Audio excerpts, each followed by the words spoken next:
질문.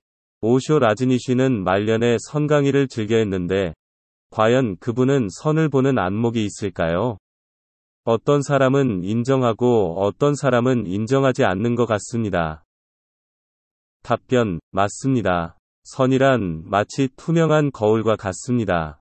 어리석은 사람이 보면 어리석음을 드러내주고 지혜로운 자가 보면 지혜로움을 그대로 드러내주는 겁니다. 따라서 선을 마주한 자기 자신은 전혀 알 수가 없습니다. 왜냐하면 그 자리에서는 오직 자신만이 드러나기 때문입니다.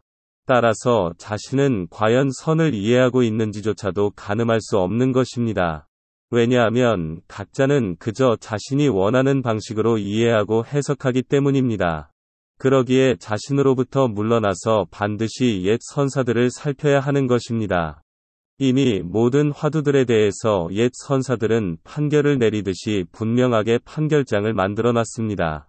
어떤 화두에 대해서는 수백 개의 개선과 코멘트가 남겨져 있습니다. 그렇지만 모두가 한 목소리로 한 방향을 가리키고 있다는 것을 알아야 합니다. 스스로에게 안목이 있는지는 거기에 비추어 보면 되는 것입니다.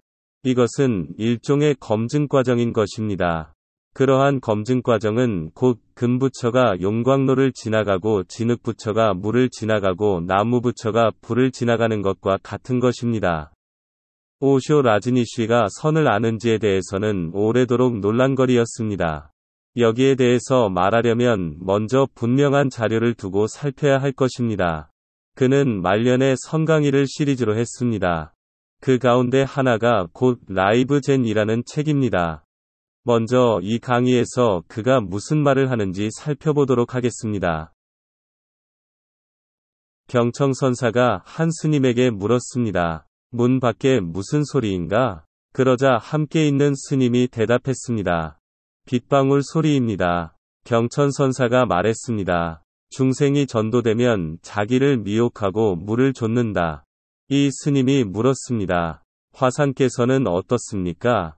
경천선사가 말했습니다. 하마터먼 자기를 미혹할 뻔했다. 이 스님이 물었습니다. 자기를 미혹할 뻔했다는 것이 무슨 뜻입니까? 경천선사가 말했습니다. 몸이 빠져나오기는 오히려 쉬워도 체를 벗어나는 것을 말로 하기란 어렵다. 여기에 대해 오쇼 라즈니쉬는 말합니다. 이 일화는 깨어있음이란 말을 결코 언급하지 않고도 매우 아름답게 강조하고 있다. 그렇습니다. 오쇼는 선이란 오직 깨어있음을 말하는 것으로 여기고 있습니다. 그는 이 깨어있음을 표현하기 위해 영어 awareness라는 단어를 선택했습니다. 그는 말합니다. 만약 그대가 잠들어 있다면 그대는 밖에 무슨 소린가에 대답할 수 없다. 그대가 무의식에 처해 있다면 그대는 밖에 무슨 소린가에 대답할 수 없다. 경청 스님은 사실 바깥 소리에는 관심이 없었다. 그대가 오직 안에 있는지, 그대가 깨어 있는지에 관심이 있었다. 그러나 그 승려는 그것을 놓쳤다. 그는 지금 저 스님은 당시에 깨어있지 못하고 다른 생각에 빠져 있었기 때문에 저 경청선사의 물음에 제대로 대답하지 못했다고 말하고 있는 것입니다. 경천선사가 말했습니다. 하마터먼 자기를 미혹할 뻔했다.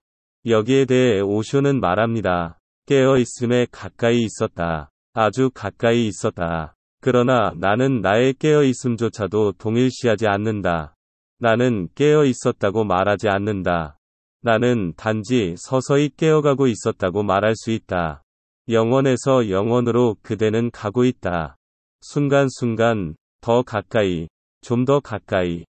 이것이 삶의 아름다움이다. 그대는 언제나 그것에 더욱 다가가고 있지만, 결코 완결점에 이르지는 못한다. 완전한 정지란 정말 죽음을 의미한다.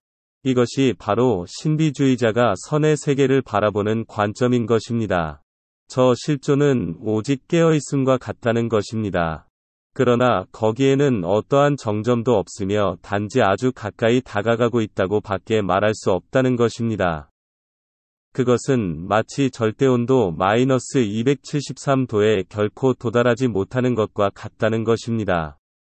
인간이 아무리 노력을 해도 이 절대 온도를 만들어내지 못하고 그저 아주 가까이 다가갈 수 있을 뿐이라는 것입니다.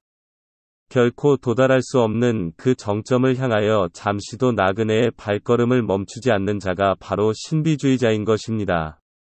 그는 저 완전한 정점에 이르지 못한다고 말하고 있습니다. 조주선사는 투자 스님에게 물었습니다. 크게 죽은 자가 다시 살아날 때는 어떠한가? 그러자 투자 스님이 말했습니다. 밤길을 가서는 안 된다. 날이 밝기를 기다려야 한다. 만약 이 투자 스님의 대답을 살필 수 있다면 경천선사가 하마터면 자기를 미혹할 뻔했다. 고한 것도 알 수 있을 뿐 아니라 저 오쇼가 처한 자리도 분명하게 볼 수 있을 것입니다. 무엇 때문에 이 긴 밤에 홀로 등불을 들고 밤길을 가는가? 과연 그가 도달하고자 하는 정점은 어디일까요? 만약 경청선사가 밖에 무슨 소리인가? 라고 물은 뜻이 저 스님이 깨어있는지를 확인하기 위해서라면 굳이 달마대사가 서쪽에서 동쪽으로 올 필요도 없었을 것입니다. 왜냐하면 이미 달마 이전에도 중국에는 이 깨어있음에 대해서 충분히 잘 이해하고 있었기 때문입니다. 이미 수많은 불경들이 실크로드를 따라서 중국 전역에 펴져 있었기 때문입니다. 이 깨어있음은 모두에게 매우 중요한 단어입니다. 그러나 이것으로 선을 살펴서는 절대로 선의 안목을 이루지 못할 것입니다. 왜냐하면 항아리 속에서는 항아리 밖에서 보는 안목을 얻지 못하기 때문입니다.